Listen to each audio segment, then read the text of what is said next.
Hey everybody, Stippling Vaughn, and you can see from the work that I've gotten done here that I'm pretty much at the point where I've got all the inking done for these 3 pages. When I say pages, I mean the panels of the lost pages, and now I need to do the artwork for these panels down here.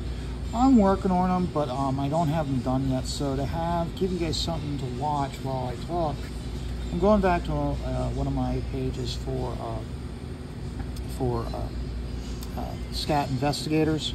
If you go back and you look at my other videos, you'll see that the SCAT investigators are the pages that I'm working on behind the scenes, or for you guys to see. This is my book. It's slightly, yes, a horror story, slightly no, it's not a horror story. Basically what it is that you've got 2 investigators here. You got Mac and you got Bob, and what they do is their job is to protect the monsters that go bump in the night from regular humans, and their job is to keep them hidden. So there's like, nope, there's no monsters. Well, we don't take care. No, there's no monsters. You thought that was a monster? No, that wasn't. That was a bear with rabies. You know, that type of thing. Oh, I mean, they'll come up with every single lie, and they'll pull out every single lie out of their ass to not reveal that you're absolutely right, that was a werewolf, or that was the Frankenstein's monster. They'll go as far as like, yeah, that's sure. That was, yeah. You saw Bigfoot. Yes, you're the first person to actually see Bigfoot. It actually was Bigfoot. But you know how it is out there. Like, no, there's no such thing as Bigfoot. They're not real. So that type of thing. So yesterday I was catching part of Red Valkyrie's auction. I really enjoyed it. I thought the artwork being provided was really nice, and so I'm working behind the scenes on doing a piece. I don't know if it's going to be a stippled piece or if it's just going to be a regular traditional piece. I don't know. I'm just going to play it by ear. If I have the piece done by the time she does the next auction, maybe I'll reach out to her. I'm like, hey, I got something for it. Because I'm just going to be starting out with doing this type of stuff, with doing the auctions. It's going to be a smaller piece. It's not going to be a full-size page like this. It's going to be a smaller page. It's going to be like basically a comic book size page or image that I'll work on, so that way I can ship it to whoever gets it in a Gemini mailing. And what I'll do probably is, so I can ship it at a low rate, I will ship it with a copy of my ash can for the SCAT investigators, so that way you get a lower shipping rate to have it shipped to you. So keep an eye on that. So if I am going to be on Red Valkyrie's channel when she does her next auction, I will let you guys know. With what I'm doing right now, I was thinking about how, like, something that Andy Smith had said. He was showing up to take part in Billy's closeout for She, and I was really hoping that he would show up, kind of like, because one of the things I'm noticing is that when you do launches and when you do closeouts for these campaigns, the audience gets almost like a dopamine hit, and they get the excitement going up. So that's the best time, actually, for if you've got an active campaign.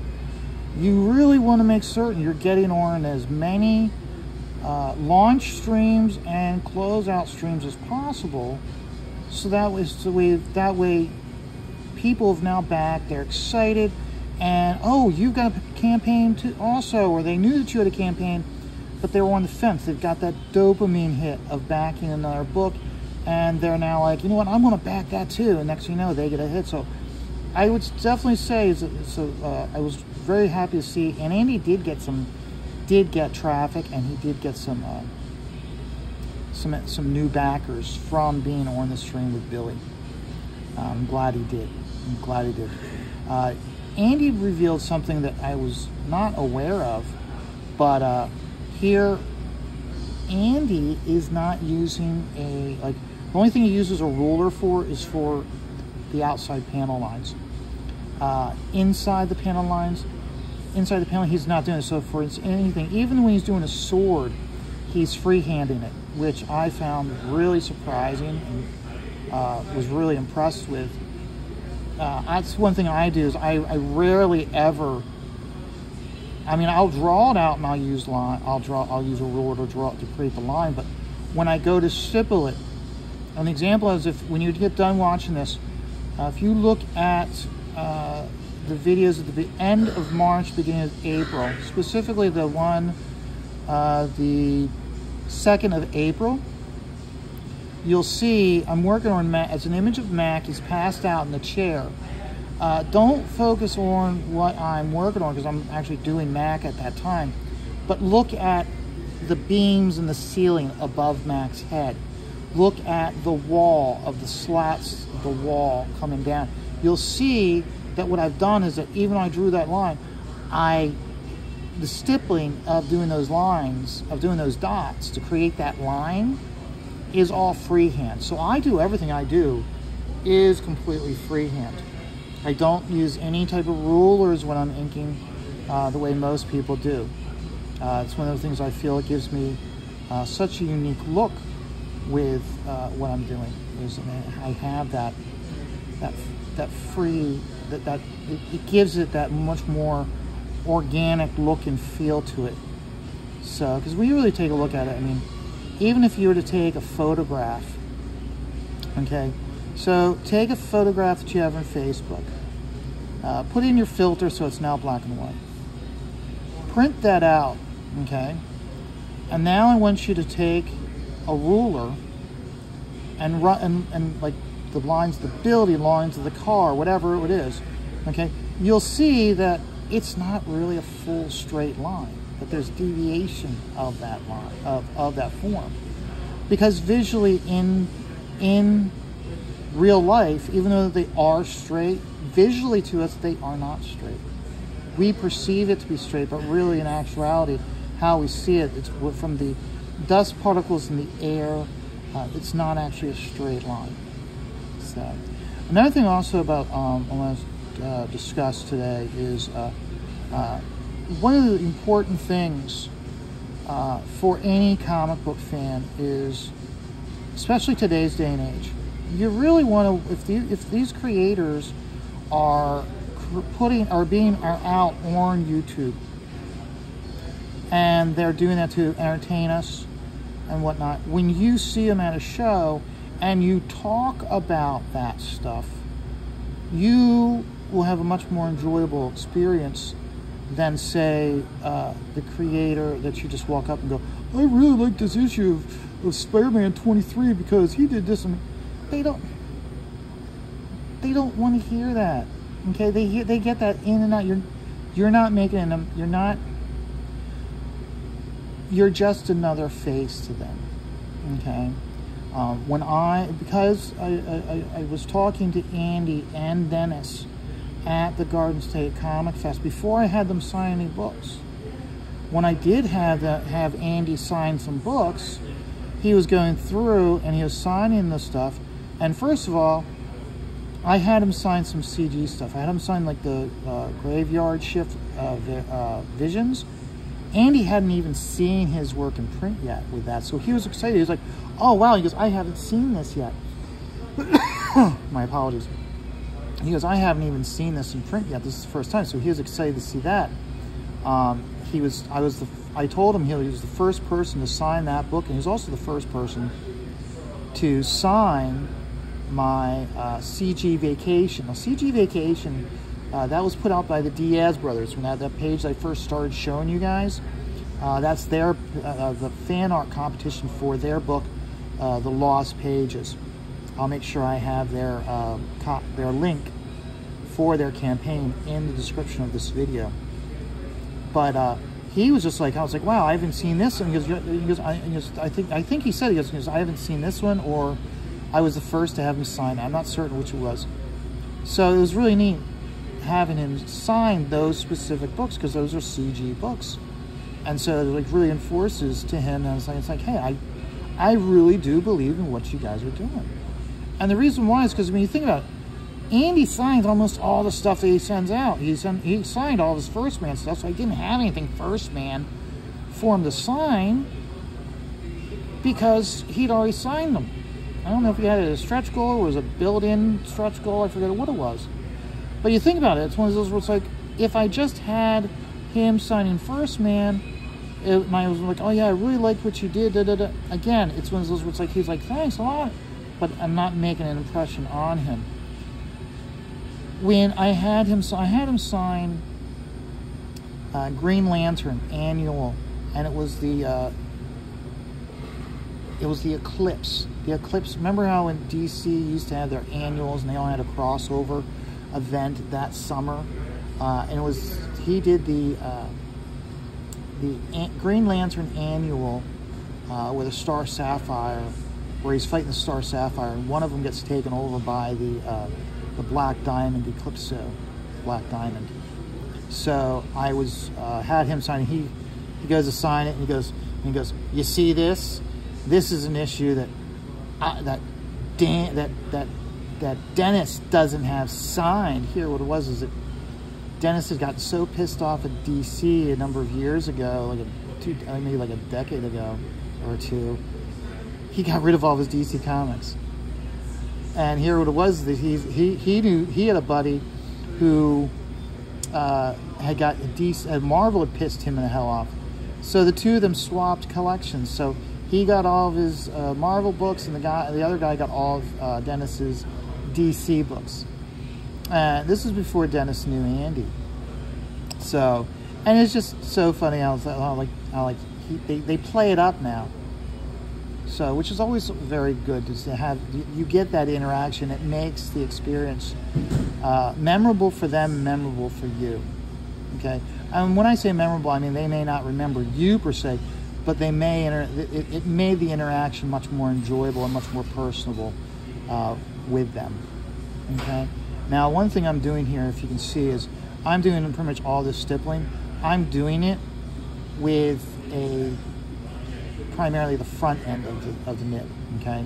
But now that it's getting lower in ink, I'm now switching it up, and I'm now doing the back side of the ink. So that's the reason why you're taking advantage of that limited ink remaining to get that those extra dots out, that gets that extra tone, which will give you that extra depth that you need.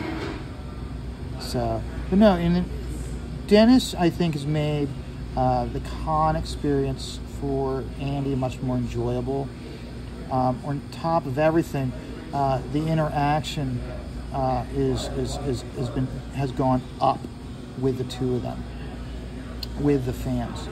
I said something to them about how I liked how they were doing, they are football fans and they talk about it. And I said to him, I said, if you consider doing during the football season, doing a football show, and how Dennis is a Cowboys fan. We can't hold that against him. And how Andy is a Cowboys fan. Dennis is a Green Bay Packers fan. Graham is a Titans fan. I'm not a Titans fan. He's a Buffalo Bills fan. They're all in different divisions.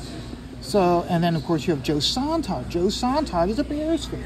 So you think about it. If you get the four of them, and then maybe get because remember there's 8 divisions total. If they could get a show of 8. So you have one person who's a fan in each division, I think that would make for a very interesting show.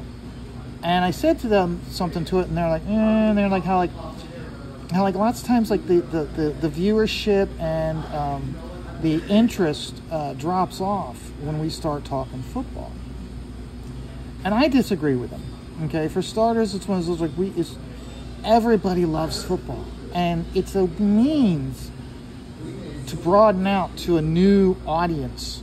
That's like, hey, we're a football show, but we're also comic book geeks, and it's okay to be both. Okay? Before I really discovered Comicsgate and this cancel culture stuff was really taking hold, I remember commenting on social media how this, right at the beginning of the football season, how this is so stupid. All this, like, how it's like, this person said this, therefore they need to be put out of a job and they can't ever work again. Well, you know what? If that's the case, what is the true hell that we're going to go through during football season? Because if that means that if I work in an office building and I'm a Steelers fan, but everyone else in the office building is a Eagles fan, then I need to be fired. Because I work for that. I'm a fan for that evil football team, the Steelers. Ew, he needs to be castrated and hung. I get that. Think about how stupid all these different people are acting, or in modern, or in regular, or on all these different topics. But yet, when it comes to football, you can be a diehard fan. You can shit talk someone else till the cows come home. But it's football, so it's okay. Okay. Think about it. That's the one thing that people are so divisive upon, but are still friendly and brothers in arms, and that comes from football. And I think that would make for a very good show. Is you put the ground rules out first. Okay, this is a football show and a comic book show. We are not allowed to talk politics. Only thing we're allowed to talk about is comic books, what the comic books we worked on, or the comic books we're currently working on, and our favorite football team. Okay? Because you think about it, it's the one thing left in our country. Okay, really think about this. Okay? It is the one thing left in our country where we can sit somewhere and completely and utterly shit talk someone down as if they are absolutely nothing, but yet by the end of the game, you're the one getting shit talked because their team won. But the next week, it's a complete reset. So I think that would be a perfect way to be actually, if anything, point out how stupid everybody is, how it's like this, because you think about it, okay, these activists, what's the one thing these activists, they somewhat try to attack but always fail, and that's football. So think about it. We can use that to our advantage. Don't use it as a means to attack the opposition. It's a way to defeat the opposition without even addressing the opposition's issues. Okay? Because think about it. In football, who cares what that person's political beliefs are, or what gender they are, or what race they are? If they're not performing, guess what? The team's going to cut them. And you can get one or two, you can start to see where sometimes people like cry foul, but at the end of the day, nobody cares because they weren't performing. They weren't doing a good job, so therefore they deserve to be cut from the team. Because it's not about equality. It's not about equity, diversity, and inclusion. It's about winning, baby. That's what it all matters. That's the reason why I like how, especially this last month, when they did the whole, comic book broke me. Yeah, you know what? Comic books broke me as a fan because you put out this really crappy shit. Okay? And you take a look at it. Who's winning? The people that have taken life, as the saying goes, they took the bull by the horns. And they're forging their own destiny by creating their own stuff. So, hey, I think the idea of doing a comic books football show, having it on a Wednesday night, because it sits right between last week and this week. Plus, also, you know, Andy's not going to sacrifice the professionals. Okay, it's too good of a show. And so, but if you increase it with a Saturday night show, starting out with the idea being, oh, this is going to be an hour show, but as time goes on, if the popularity and you guys are really going at it and having a great time, and it turns into an hour and a half show to a 2-hour show, go with it, run with it. Because you've got to keep in mind, if you're able to convert that into a method to sell books, that's what matters. And the thing is also is that these guys know, Andy knows who in the industry, who's no longer working in the industry, okay, are football fans, okay? I know for a while there, every single year, Rags Morales, he would always comment about the Jets. So he's a Jets fan, okay? Have him on your show. Have him on your show and just tell him, hey, dude, if you want to talk about your career and the books you worked on, fine. But other than that, the only thing we want to talk about is football. Why don't you come on the show and talk to us about your fandom for the Jets? Why did you become a Jets fan? When was your highest point as a Jets fan? When was your lowest point as a Jets fan? Okay, I mean, all you're going to do is talk. It gives him a chance to be introduced to this method of promotion. Because right now, the only thing I know is him and Jim Starlin are doing a book for Dark Horse Comics. I would wager that to be a good way to then, like after the show, for him, if he wants to ask questions about crowdfunding, and they can tell him like how it's a hell of a lot of work, but these are the rewards, and how it's like if you're going to do the route where you work as an employee, this is how much money you make, but as your own campaign and you're doing all the work, this is how much money you make. Is it worth is it worth the time you want to put into it? So I think I personally feel that doing a football show is going to be beneficial to Andy and Dennis, and I think in the long run will be beneficial for them with their projects, because remember, there is a large audience out there where they just want the content. They like to watch YouTube, but they don't back books. Okay, but you have the ability to reach a new audience to sell your book. Okay, specifically we'll keep going with Rags, because I know, and the reason why I keep bringing him up is I know he's a Jets fan. Okay, so they have him on, and then during the show they have like a segment where they go over and he's able to almost like a commercial break, and he plays the video for his campaign. Okay, that will you could get the fans of Rags Morales like, oh wow, what is this? And next thing you know, they're backing the book, and they would never have considered it or never even investigated or even knew about the book until then. So if they can do a show to entertain, but at the same time reach a new audience, and which they can convert into backers, I say that's a win-win.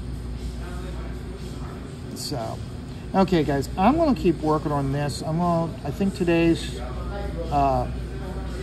time-lapse video, I think it's still going to be on the Lost page. Like, I still got a little bit of work to do in the Lost page, so I'll do that. So, but this, I wouldn't be surprised if you see a time-lapse video on this later during the week. Because like I said, I'll be doing basically just pencils for the other one. And so, and if I do Red Valkyrie, that piece, most likely that piece, I'm probably going to keep that under wraps and not show that in videos where it'd be time-lapse or whatnot, just because I want to keep that as a surprise. Now, if it turns out that I'd get more people wanting to buy it by doing time-lapse videos, then maybe I will. I mean, I'm talking out loud to get the ideas out of my head, and when you hear them outside of your brain pan, Some ideas sound better than others, so that's the reason why. And you take a look at how I'm doing this is that even though I didn't draw anything, I'm looking at it and I'm like, if I add some more dots here to fit, and all you're doing is creating the illusion of a symbol. Okay, it's adding undergrowth and brush and dead leaves. I mean, your brain decides what that is, but what it is it's creating tone and texture for the environment that these guys are in. You can see that they're in the woods. So, hey, I'm going to keep working on this. You guys all have a great day, and remember, life is, of course, always going to be stressful. That's why I take it all one dot at a time.